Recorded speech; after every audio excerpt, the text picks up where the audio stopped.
ஒரு photo use பண்ணா அதுக்கு காப்பிரைட் அடிக்கிறாங்க. தம்ப்நெயில்ல அவங்களோட போட்டோ வச்சதுக்காக எனக்கு காப்பிரைட் ஸ்ட்ரைக் கொடுத்துருக்காங்க. கிளைம் இல்லைங்க, டைரக்டா ஸ்ட்ரைக் தான். குட்டி ஸ்டார்ட் அப்ஸ் அழிச்சிரடா பண்ண போறீங்க. காப்பிரைட் அடிச்சிருக்காங்க. மதன் கௌரி அவரோட வீடியோவில் 2 வார்த்தை பேசினதுக்காக காப்பிரைட் கிளைம் கொடுத்துருந்தாங்க. நான் ஒரு தம்ப்நெயில்ல ஒருத்தவங்களோட ஃபோட்டோ வச்சதுக்காக எனக்கு காப்பிரைட் ஸ்ட்ரைக் கொடுத்துருக்காங்க. அதை எடுத்து பார்த்தோம் அப்படின்னா உங்களுக்கு காப்பிரைட் ஸ்ட்ரைக் கொடுத்துருக்காங்க அப்படின்னு சொல்லி வந்துச்சு. நான் 18th February அன்றைக்கி, அதாவது 3 நாளுக்கு முன்னாடி Lakshmi boutique sari review and unboxing அப்படின்னு சொல்லிட்டு ஒரு வீடியோ போட்டிருந்தேன். அந்த வீடியோவுக்கு தான் எனக்கு ஸ்ட்ரைக் கொடுத்துருக்காங்க. என்ன அதில் நம்ம மிஸ்டேக் பண்ணியிருக்கோம், நம்மளோட வீடியோ தானே நம்ம போட்டிருக்கோம், அவங்களோட வீடியோவை நம்ம எடுத்து போட்டிருக்கோம் அப்படின்னு சொல்லி பார்த்தோன்னா, லக்ஷ்மி பொட்டிக் அந்த ஓனர் இருக்காங்க இல்லையா லக்ஷ்மி, அவங்களோட ஃபோட்டோ நான் தம்ப்நெயில்ல வச்சுட்டேன்னா அதனால அவங்க ஸ்ட்ரைக் கொடுத்துருக்காங்க. அவங்களோட சாரீ ரிவ்யூ கொடுக்குறோன்னா அவங்களோட ஃபோட்டோ தானங்க வைக்க முடியும், வேறு என்னங்க வைக்க முடியும், எனக்கு தெரியல வேறு எப்படி தம்ப்நெயில் வைக்கணும்னு. ஸோ லக்ஷ்மி பொட்டிக் அவங்களே டைரெக்டாக ரிப்போர்ட் பண்ணியிருக்காங்க. ஸோ ரிப்போர்ட் பண்ணி இந்த மாதிரி ஸ்ட்ரைக் வர மாதிரி பண்ணியிருக்காங்க. கீழே பாருங்களேன். அதனால் இந்த வீடியோ யூடியூப்பில் இருந்தே டைரெக்டாக எடுத்துட்டாங்க. காப்பிரைட் ஸ்ட்ரைக் வந்துருச்சு.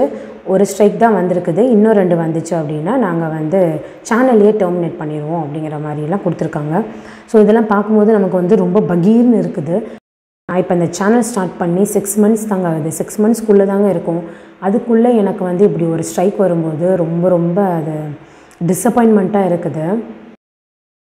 நம்மளோட சேனல் தான் இது.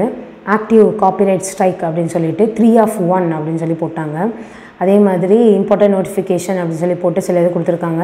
நமக்கு சப்ஸ்கிரைபர் கூட பாருங்க கம்மியாக தாங்க இருக்குது. நம்ம ஒரு சின்ன யூடியூப் சேனல். என் சேனலே பரிதாபமாக 6 மாதத்தில் 500 சப்ஸ்கிரைபர் கூட இன்னும் என்னால் வாங்க முடியல. என்னோடய சேனலுக்கு போய் ஸ்ட்ரைக் கொடுத்தாங்கன்னா என்னங்க பண்ணுறது நான்? ரீசன் ஃபார் ஸ்ட்ரைக் பாருங்கள். This video has my picture on thumbnail. தம்ப்நெயில்ல அவங்களோட பிக்சர் வச்சுருக்கேன் அப்படிங்கிறத அவங்க மென்ஷன் பண்ணி ஸ்ட்ரைக் கொடுத்துருக்காங்க. இது எக்ஸ்பயர் ஆகிறதுக்கு 90 days ஆகும் அப்படின்னு சொல்லியும் கொடுத்துருக்காங்க. வீடியோ ஆட்டோமேட்டிக்காக ரிமூவ் ஆகிடுச்சு. இதில் செலக்ட் ஆக்ஷன் அப்படின்னு சொல்லிட்டுலாம் ஆப்ஷன்ஸ் இருக்குது. இதில் போய் இப்போ நான் கிளிக் பண்ணி ஃபர்தராக நான் மூவ் பண்ணுறேன்னு வச்சுக்கோங்களேங்க, கண்டிப்பாக என்னோடய சேனல் தாங்க போகும். ஏன்னா தம்ப்நெயில்ல உண்மையிலேயே அவங்களோட பிக்சர் நான் வச்சுருக்கேன். அவங்களோட ரிவ்யூ கொடுக்குறதுக்கு அவங்களோட பிக்சர் தானங்க வைக்க முடியும். பார்த்தா எனக்கு இந்த மாதிரி ஸ்ட்ரைக் கொடுப்பாங்க நான் எதிர்பார்க்கல. யூடியூப்பில் போய் லக்ஷ்மி பொட்டிக் சாரீ ரிவ்யூன்னு சொல்லி போட்டு பாருங்கள். எத்தனை வீடியோஸ் அவங்களோட ஃபோட்டோ வச்ச தம்ப்நெயிலோட வருது அப்படிங்கிறத பாருங்கள். பட் அவங்க எனக்கு மட்டும்தாங்க இதில் காப்பிரைட் ஸ்ட்ரைக்கை கொடுத்துருக்காங்க. கிளைம் இல்லை, டைரெக்டாக ஸ்ட்ரைக்கு தான். இந்த வீடியோ பாருங்களேன், ரிமூவ் ஆகிடுச்சு, காப்பிரைட் ஆகிருக்கு. இது பாருங்கள், நான் 18th February நான் இந்த வீடியோ போட்டிருக்கேன். அதோட வியூஸ் எவ்வளோ போயிருக்கு அப்படிங்கிறதையும் பார்த்துருங்க. வியூஸ் பாருங்கள், 9824 வியூஸ் போயிருக்குது. எப்படி 3 நாளில் 9000 கிட்ட வந்திருக்குது. இந்த வீடியோ கீழே வந்த கமெண்ட்ஸுமே நிறைய நெகட்டிவ் கமெண்ட்ஸ் வந்துருந்துச்சு. அவங்க யாரும் ஒன்றும் சொல்லிடக்கூடாதான், யோசிக்க வேணாம். ஒரு சின்ன லெவலில் ஒரு ஃபோனை வச்சுக்கிட்டு கிரியேட் பண்ணுற அந்த மதன் கௌரி உங்கள் எல்லாத்துக்குமே தெரிஞ்சிருக்கும். அந்த மதன் கௌரி முதல் வீடியோ போடுறது அப்படின்னு சொல்லிட்டு அதுக்கு காப்பிரைட் அடிச்சிருந்தாங்கன்னு வச்சுக்கோங்களேன். என் வாழ்க்கையில் நான் மறுபடியும் ஒரு வீடியோ அப்லோட் பண்ணியிருப்பேன்னா என்னை விட்டுருங்க. இந்த மாதிரி பேச ஆரம்பிச்சா யாராவது இங்கே ஒரு கிரியேஷன் அப்படிங்கிற ஒரு விஷயத்துக்கு வர முடியுமா? என்னோட சேனலில் இருக்கிற எல்லா வீடியோஸுமே பாருங்கள், ரெஸ்ட்ரிக்ஷனில் நன்னு மட்டும்தான் இருக்கும். காப்பிரைட் கிளைம் கூட இது வரைக்கும் என்னோட வீடியோ எதுக்குமே வந்ததில்லை. அந்த மாதிரி பார்த்து நான் வீடியோஸ் ரெடி பண்ணுறேன். அப்படி இருக்கிற எனக்கு டைரெக்டாக ஸ்ட்ரைக் வந்தது ரொம்ப ஷாக்கிங்காக இருக்குது. அவங்க யாரும் ஒன்றும் சொல்லிடக்கூடாதான், மீன் போட்டால் காப்பிரைட் அடிக்கிற கதை இருக்குது. ஒரு ஃபோட்டோ யூஸ் பண்ணால் அதுக்கு காப்பிரைட் அடிக்கிறாங்க. இன்டர்நெட்டுங்கிறதோட அழகே டெமோக்ரஸி தான். அதை நீங்கள் உள்ளுக்குள்ள இவ்வளோ கார்பரேட்டை கொண்டு இருக்கிற எல்லா இண்டிவிஜுவல் கிரியேட்டர்ஸும் இண்டிவிஜுவல் கம்பெனிஸும் குட்டி ஸ்டார்ட் அப்ஸும் அழிச்சிடா பண்ண போறீங்க. அடுத்த வீடியோ மேக் பண்ணுறதுக்கு அவனுக்கு எங்கேயாவது மோட்டிவேஷன் இருக்கும். தம்ப்நெயில்ல பிக்சர் இருக்கிறது தான் ப்ராப்ளம் அப்படின்னா, தம்ப்நெயில்ல யாரெல்லாம் அவங்களோட பிக்சர் வச்சுருக்காங்களோ எல்லாருக்குமே அவங்க ஸ்ட்ரைக் கொடுத்துருப்பாங்க. பட் தம்ப்நெயில்ல பிக்சர் வச்சு பாசிட்டிவ் ரிவ்யூவாக இருந்துச்சு அப்படின்னா ஓகே. ஒருவேளை நெகட்டிவ் ரிவ்யூவாக இருந்துச்சு அப்படின்னா தான் ஸ்ட்ரைக் கொடுப்பாங்க போல். யூடியூப்லேயே நிறையா லெக்சர்ஸ் இருக்குது.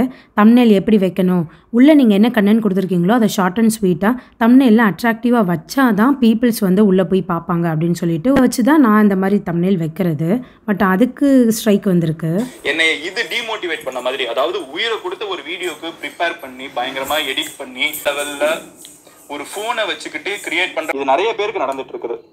எல்லாமே ஃபோனில் தான் எடிட் பண்ணுவேன். நான் வந்து சாம்சங் ஃபோன் தான் இப்போ வரைக்கும் யூஸ் பண்ணி என்னோடய வீடியோஸ் எல்லாமே நான் எடிட் பண்ணிகிட்ருக்கேன். ஒரு யூடியூபர் தப்பு பண்ணாங்கன்னா கூட நம்ம அவங்கள பற்றி ப்ரோ பேசாதீங்க ப்ரோ காப்பிரைட் ஸ்ட்ரைக் எடுத்துட்டு போகிறாங்க அப்படின்னு கமெண்ட் போடுவாங்க. நம்ம ஆளுங்க இப்போ ஏன் காப்பிரைட் ஸ்ட்ரைக் அடிக்கணும்? அடிச்சா தப்பு இல்லீகல். ஏன்னா நம்ம மற்ற தப்பு பண்ணாங்கன்னா நம்ம கேட்கறோம் கிரிட்டிசிசம் போது அவங்களோட ஃபோட்டோ இதோட யூஸ் பண்ணிக்கலாம், தப்பே கிடையாது. ஸோ அது ஃபோட்டோஸ் வீடியோஸ் யூஸ் பண்ணிக்கலாம் அப்படின்னு சொல்லிட்டு ப்ரோ நீங்கள் சொல்லியிருக்கீங்க. பட் ஃபோட்டோஸ் வீடியோஸ் யூஸ் பண்ணோம் அப்படின்னா இந்த மாதிரி ஸ்ட்ரைக் கொடுக்குறாங்களே, என்ன பண்ணுறது? இதுக்கு நம்ம என்னோடய வீடியோக்குள்ளே இருக்கிற கண்டென்ட்டு அவங்கள பற்றின கண்டென்ட் தான். ஸோ நான் அவங்களோட பிக்சர் வந்து தம்ப்நெயில்ல வச்சுருக்கேன். ஸோ அதுக்கே காப்பிரைட் ஸ்ட்ரைக் வருதே. வீட்டுக்குள்ளேயே சொல்றேன், கண்டிப்பா ஒருத்தங்களாவது யூடியூப் எடுத்துக்கிட்டு ஏதாவது ஒன்று பண்ணணும்னு நினைச்சிட்டு இருப்பாங்க. அம்மாவா இருக்கலாம், அப்பாவா இருக்கலாம், அண்ணன் தங்கச்சி, யாராவது ஒருத்தங்க இது பண்ணணும்னு நினைக்கிறாங்க. ஸோ அவங்கள பற்றி பேசினதுனால தான் எனக்கு வந்து காப்பிரைட் ஸ்ட்ரைக் அவங்க கொடுத்துருக்காங்க அப்படிங்கிறது நல்லா தெரியுது. ப்ளஸ் அவங்க வந்து நம்ம இப்போ ஆர்டர் கேன்சல் பண்ணுறோம் அப்படின்னா 2% அமௌண்ட் பிடிப்பாங்க. இந்த மாதிரிலாம் நிறைய விஷயங்கள் அதில் சொல்லியிருக்கேன். நானாக சொல்லலைங்க, அவங்க வெப்சைட்டில் அவங்க போட்டிருந்ததை தான் நான் சொல்லியிருக்கேன். ஸோ என்னால் கேன்சல் பண்ணுற ஆப்ஷனும் கிடையாது. கால் பண்ணால் நோ ரெஸ்பான்ஸ். அண்ட் 3வது நாள் ஒருத்தவங்க கால் அட்டன் பண்ணுறாங்க, அதுக்குமே வந்து அவங்க பேசுகிறதுக்கே ரெடியாக இல்லை. நம்ம ஆர்டர் போட்டது என்ன ஆச்சு, அதுக்கு அட்ரஸ் சேஞ்ச் பண்ணணும், இந்த மாதிரி நிறைய இஷ்யூ பற்றி நான் அதில் பேசியிருக்கேன். அவங்க சைட்லேருந்து ரெஸ்பான்ஸே இல்லை அப்படின்னு சொல்லி பேசினதுக்காகவே அவங்க வீடியோ வந்து அவங்க அதுக்காக தான் அவங்க ஸ்ட்ரைக் கொடுத்துருக்காங்க. ஸோ அவங்க வந்து தம்ப்நெயில்ல அவங்க ஃபோட்டோ போட்டதெல்லாம் ரீசன் கிடையாது. இந்த மாதிரி கொஞ்சம் நெகட்டிவாக போட்டிருக்கிறதுனால தான் அவங்க வந்து என்னோடய வீடியோவை எடுத்திருக்காங்க.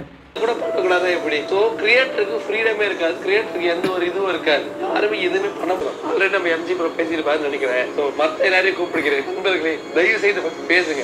வாயை தந்து ஒரு விஷயம் சொல்ல முடியும்னா உங்களோட அது வந்து வாய் போட்டு போறது. நீங்க என்ன பேசணுன்றதை வந்து வேற ஒருத்தர் முடிவு பண்றேன் அப்படின்னா அது எவ்வளவு பெரிய தவறான விஷயம். ஸோ அதுதான் இங்க பிரச்சனைன்னு சொல்றோம். அடுத்தடுத்து ஸ்ட்ரைக் வந்தாலும் நான் மனம் தளராது, அடுத்தும் ரிவ்யூஸ் வீடியோ போடுவேன் அப்படின்னு சொல்லிட்டு இந்த வீடியோ நான் முடிச்சுக்கிறேன். ஒருவேளை 3 ஸ்ட்ரைக்கும் வந்துருச்சு அப்படின்னா புதுசாக ஒரு அக்கௌண்ட் ஓப்பன் பண்ணி வருவோம்.